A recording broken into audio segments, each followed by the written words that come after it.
पारंपरिक खिरींमध्ये सर्वात आवडीने बनवली आणि खाल्ली जाते ती तांदळाची खीर. असं म्हणतात की महादेवालाही ही खीर अति प्रिय आहे. चला, मग आज आपणही बनवूया तांदळाची खीर.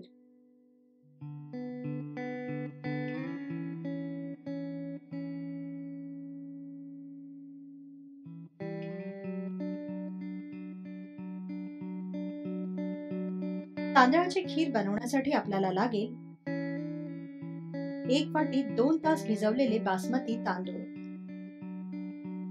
अर्धा लिटर दूध, 5 ते 6 चमचे साखर,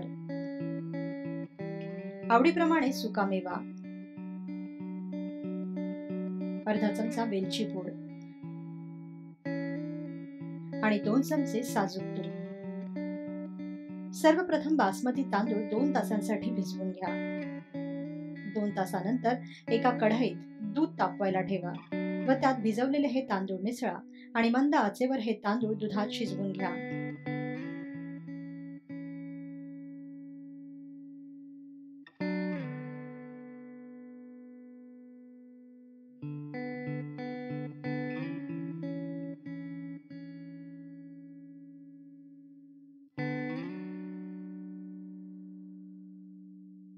पंधरा ते 20 मिनिटांनंतर दूध आटेल व तांदूळ शिजलेला दिसेल व हे मिश्रण घट्ट होईल.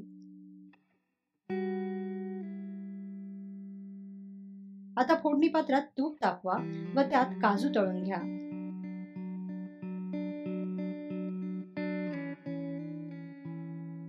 घट्ट झालेल्या या खिरीमध्ये साखर आणि ही फोडणी घाला व छान एकजीव करून घ्या.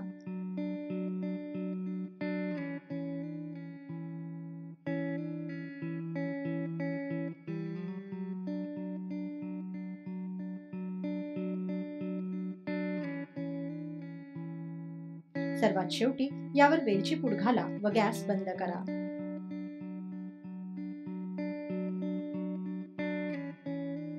तयार झाली पारंपरिक पद्धतीची तांदळाची खीर.